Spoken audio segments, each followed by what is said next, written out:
that song on repeat, and it broke me every time I listened to it. It broke me a little bit more each time. And I realised that God was ministering to my heart. He was ministering to the dark places. He was going into the places that I'd kept hidden. And bit by bit, little by little, He was healing me. And it's such a powerful song. That's why I've played it tonight, because it helped me through some really dark times. And I have had some really dark times. And that just was a healing song for me.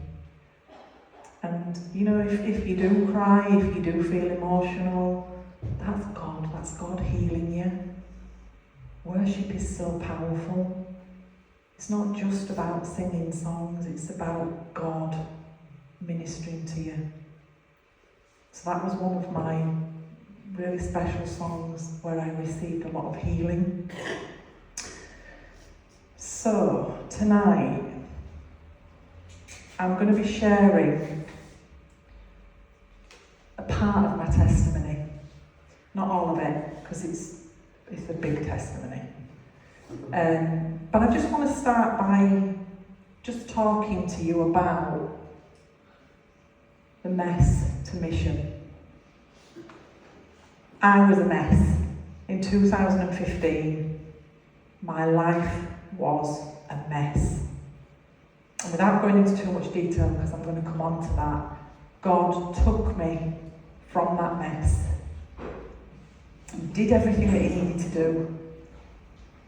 And He put me on a mission. Mess to message, test to testimony, mess to mission, whatever you want to call it. So it's not about me. This is not my comfortable place to be. I'm more comfortable being there where you are. And it's definitely not about me. And it's not about what I've done or what I haven't done, what I've failed to do. But I spent over 20 years trying to stop drinking. And I failed. I tried everything. Tried programs. I tried AA. I tried NA. I tried rehab. I tried day rehab. I tried willpower. I tried promises. I promised myself. I promised other people. And nothing ever worked. Or it did work for a bit, but then it stopped. And so I stand here today not as someone who's got it all together. I haven't. I never have had it all together. I stand here as someone who has lived in addiction and lived through addiction and come out of addiction because of Him. I was the person that was trapped in the pit with no hope, and I very nearly lost everything. I very nearly lost my family, my job, my house, my life, everything. In fact, I was dying. But I stand here today because of Him, because of what He's done in me, on me, through me, and out of me. And I'm not here to tell you that I fixed my life, because I couldn't do it. I tried and it failed. I'm here to tell you that He found me. He found me in the pit and He took me out. So when I share my story, which we'll come to, I'm not sharing it to impress you. I'm not sharing it because I want attention. I'm not sharing it because I want pity or shame. I'm not sharing it for approval or validation. None of that. I'm sharing it because of what God's done. And I give Him all the glory. Amen. And He rescues us, He takes us out of what we've been in, not just so we can tell a nice story to people. It's so that He can sort us out, clean us up, and send us back into them places that He's pulled us out of to show someone else the way out. Yeah, that's what He does. That's what He does. Stuck in that pit, people could see that I was struggling. My family, I can't imagine how my family felt. I'm learning over the years the pain that I put them through. But when you're stuck in addiction, you're selfish. You only care about yourself and your next drink or your next drug or your next gamble or your next sex or whatever you're addicted to. I didn't care. I can't. I'm still making amends. I'm still making amends for that. And they wanted to help me. I didn't think I needed help. That was the problem. They were all telling me that I needed help, and my messed up head, the insanity, I'm alright, it's all them that's all wrong. I'm okay. I wasn't. My life had become unmanageable, and I was powerless. And it tells us in Psalm 40, verses 1 to 2, the first line probably wasn't me, but the rest was. It tells us, I was patient while I waited for the Lord. I don't think I was very patient. He turned to me and heard my cry for help. I was sliding down into the pit of death, but he pulled me out. He brought me out of the mud and the dirt, and he set my feet on rock. And he gave me a firm place to stand. Now, all of that was me, apart from I probably wasn't the most patient. An addict wants everything fast, straight away, fast fix, instant hit. Patience and addiction doesn't go hand in hand. I want to share a story with you. Some of you may have heard this story. I only heard it a couple of years ago, and it was so powerful. So I want to share this story with you. It's about an addict who fell into a hole. And he couldn't get out. He was stuck in a hole. I'm saying he, she, he, person. It's just easier to say he. And he was stuck in this hole and he couldn't get out. And a businessman went by and the addict called, "Help, help, I'm stuck." And the businessman threw him some money and told him to buy himself a ladder. But the addict couldn't buy a ladder because he was stuck in a hole and he couldn't get out. No good to him. And then a doctor walked by and the addict was shouting, "Help, I can't get out." And the doctor wrote a prescription and gave him some drugs and said, "Take this, it'll relieve the pain." And the addict said, "Thanks." And he took the pills, but they ran out and he was still stuck in the hole. And then a psychiatrist rode by and he heard the addict crying for help. And he stopped, as psychiatrists do. They want to dig into your life. And he said, "Were you born there? Did your parents put you there? Tell me about yourself." So the addict talked for an hour. And then the psychiatrist had to leave. The addict thanked him, but he was still stuck in the hole. This reminds me of me when I was going through my addiction and people trying to help me. And then a vicar came by. And the addict called for help, and the vicar said, "I'll say a prayer for you." And he got down on his knees and he prayed, and then he left. The addict was grateful, but he was still in the hole. And then a recovering addict happened to be passing by, and the addict cried, "Help!" And the recovering addict jumped in the hole. And the guy said, "What are you doing? Now we're both stuck in the hole." And the recovering addict said, "It's okay." He said, "Calm down. I've been here before. I know the way out." Powerful, powerful story. And that's what God does with us.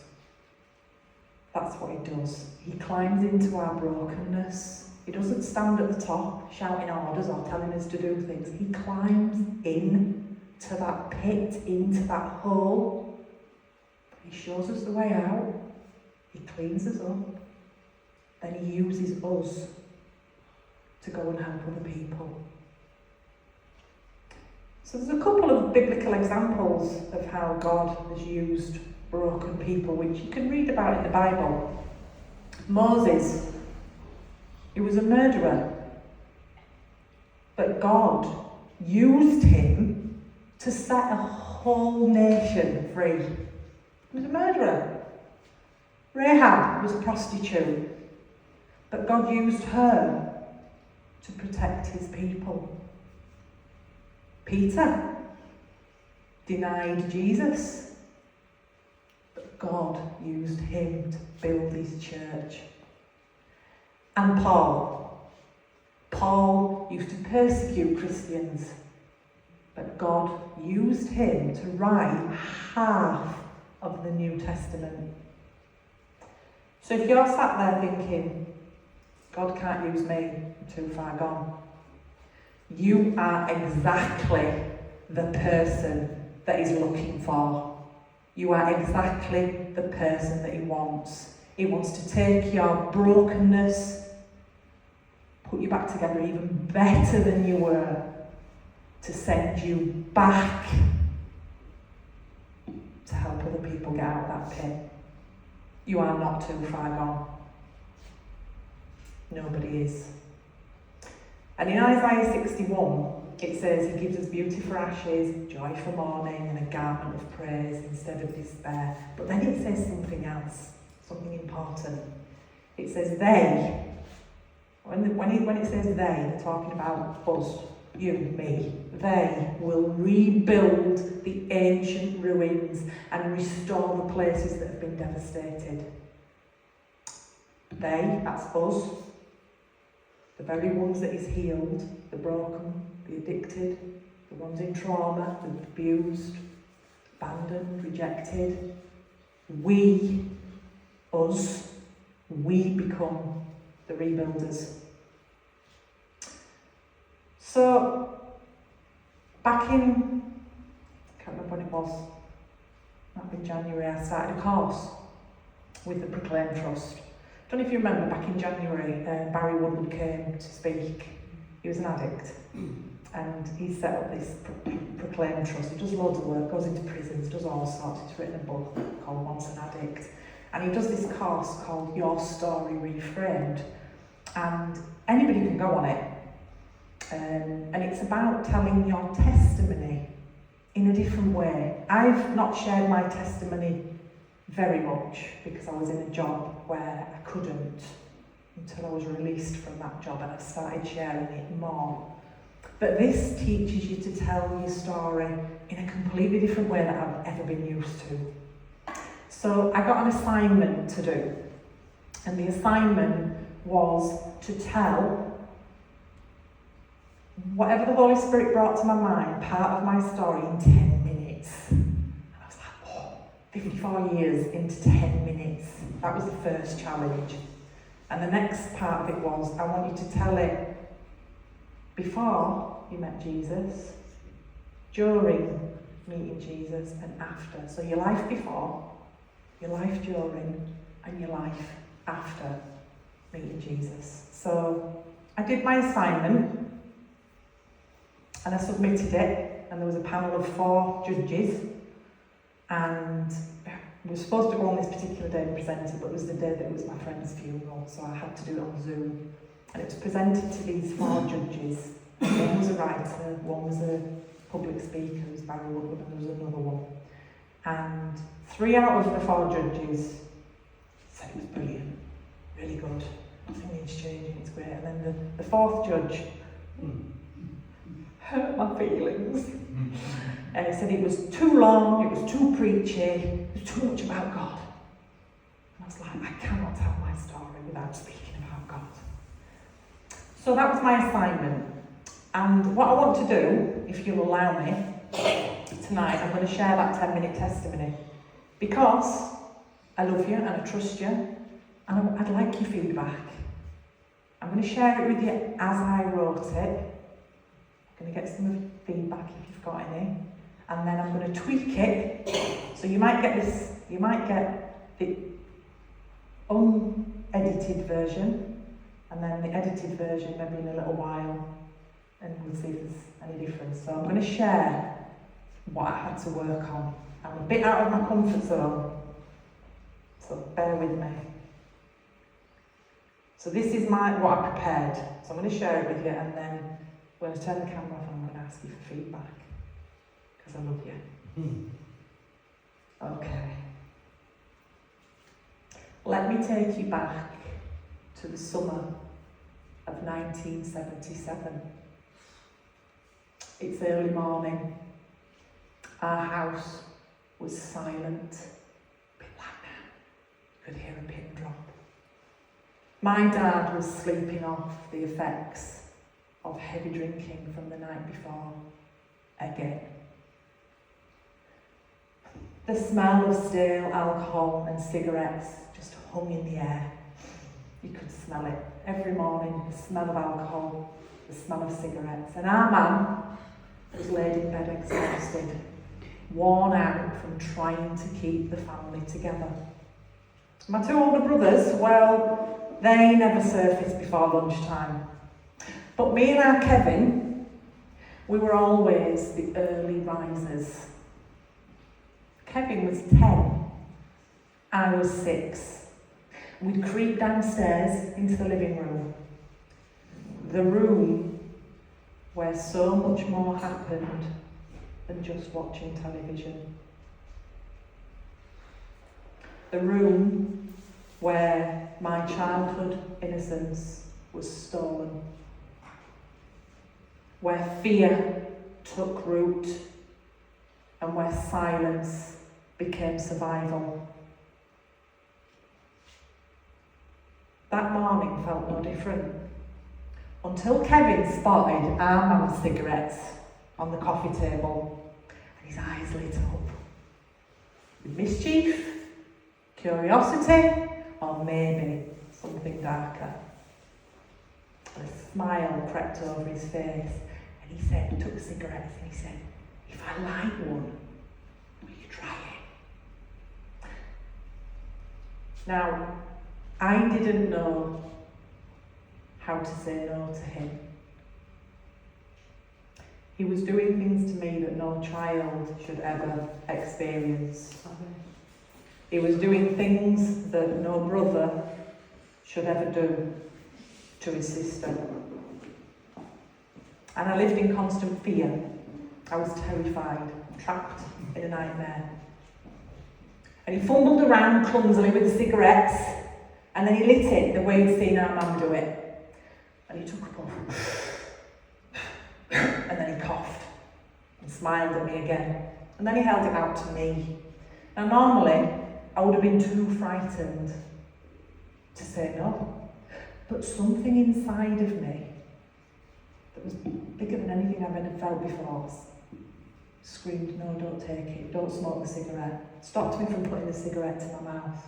And looking back now, I know that that wasn't me, it wasn't my willpower. There was a power in the room that day that was bigger than me. And I do believe it was protecting me. Now, Kevin didn't stop with the cigarettes. He went on to glue sniffing, cannabis, ecstasy, speed, cocaine, heroin, anything he could get his hands on. And after years of his own battle with his addictions, in 2005, the choices that he made took his life, and he died. And me, I spent most of my life running away from my past, trying desperately to fill that emptiness that was inside of me, and I grew up with shame and guilt.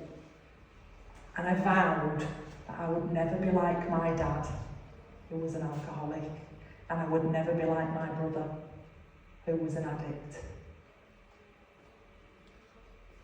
But my story took a different turn.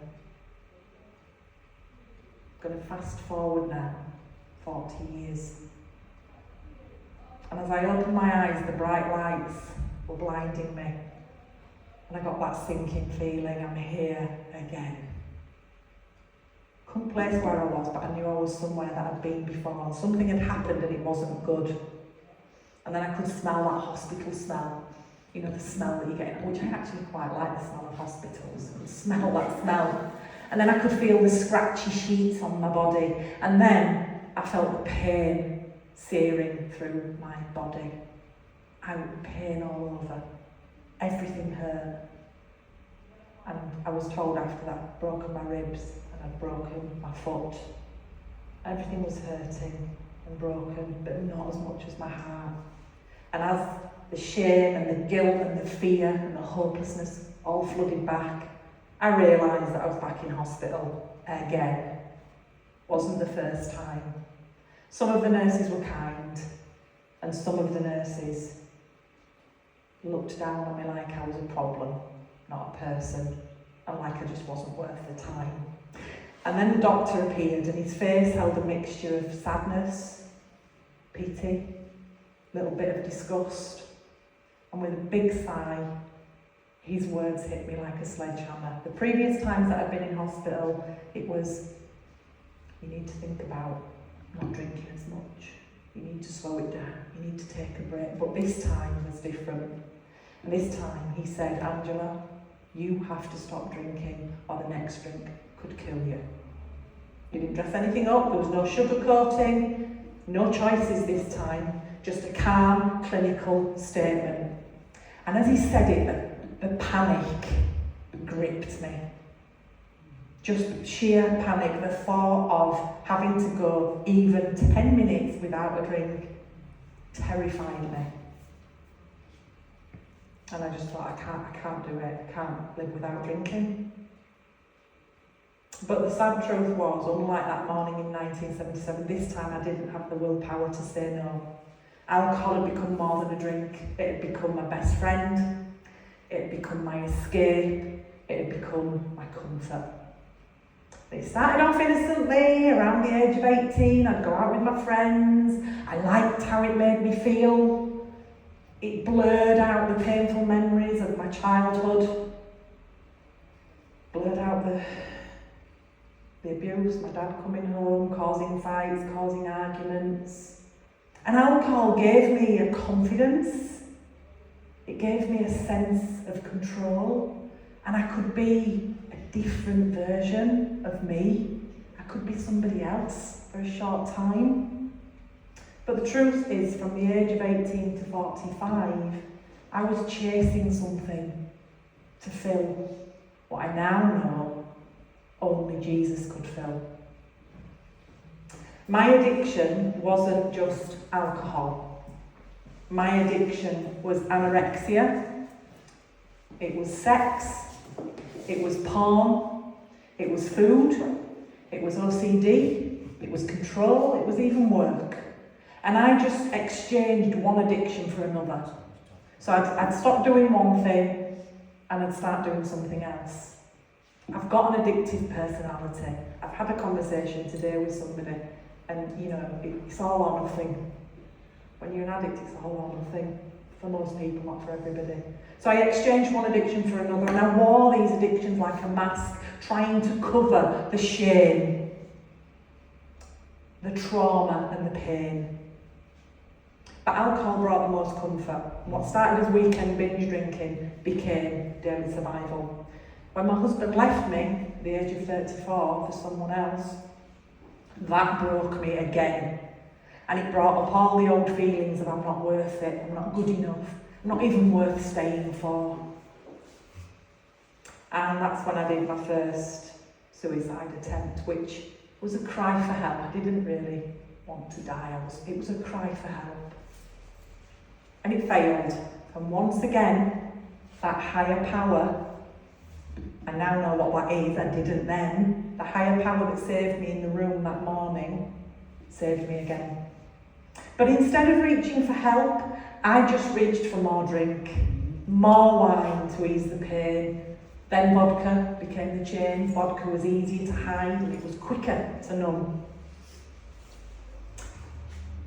And after I was violently raped in 2014 and had an abortion, my life became unmanageable. I was powerless over the drinking. Yes, I picked up the first drink, but then the drink picked up me. I was out of control. I drank every day, every night, every opportunity. Alcohol wasn't just a drink anymore, it was my life. It was my lifeline. So when the doctor said you have to stop, honestly, I didn't want to. I didn't want to. I planned my second intentional suicide. But this time it wasn't a cry for help. I did not want to live. That was the insanity of my addiction. I didn't want to live anymore. And I was going to do it. And the night that I was going to do it, I got down on my knees. I won't get down here because I won't get back up. I got down on my knees and I cried out in anger to a God that I did not believe in. And I said, if you really exist, show me. And he did. He did. Big sigh. I had a massive encounter with God that night. And I heard his voice speak. I've not heard his voice very many times. And I heard him speak, and this is what he said. Angela, put down the drink, follow me, and I will change your life. And I did. Well, not straight away, but I did. I was just a broken girl living in a messed up world, and God met me right there. And over the next few years, I did find healing and deliverance and restoration. Didn't stop drinking straight away, but I started going to church and God started working on the inside of me. Took another couple of years before I got complete freedom. But God gave me the strength to break free from past rejection, trauma, mental health, abuse of all kinds, the rape, the abortion, and addiction. And he set me on a new path. He had a plan and a purpose for my life. It wasn't instant, it wasn't easy, but it was real. And so today I can stand here free from addiction. I'm not defined by what I've done or what was done to me. My identity is in Jesus. And now, God is using my broken past for his glory. He's trusting me to be the ministry leader here at our Father's house. You know, I work for the homeless pastors. I'm a street pastor, and I work with the most vulnerable people in society, and I share my story with those who are struggling, to show them, to tell them that it's possible to be free, and to point them to the only one who can set them free. And after 20 years of being in a serious relationship with alcohol, God brought me my husband, and we serve God together now. It's just beautiful what you can do if you surrender. So let me take you back to that room in 1977, the room where innocence was stolen. That small front room wasn't just a place in the house, it was a birthplace of bondage. The room where the enemy thought he had me, but Jesus said, "You are mine." And what the enemy meant for harm, God turned around for good. What was stolen from me, God has restored. What once had me in chains, God has broken. And what once silenced me, God has given me a voice to speak. Where there was once despair, there's now purpose. I'm no longer a prisoner of that room. I'm no longer chained to my past. And from the ashes of 1977, God has raised up a lighthouse. That's me. And he's using me. I'm a walking miracle. I'm proof that Jesus still saves. People argue with me and say, I'm a walking proof that there is a God and he saves and he heals and he sets people free. And nobody will ever take that away. And you know what? He's done it for me, he can do it for you. Because the same Jesus who met me in the darkest night of my life is here right now. With his arms open wide, ready to help you. That was a small part of my story. Thank you for listening.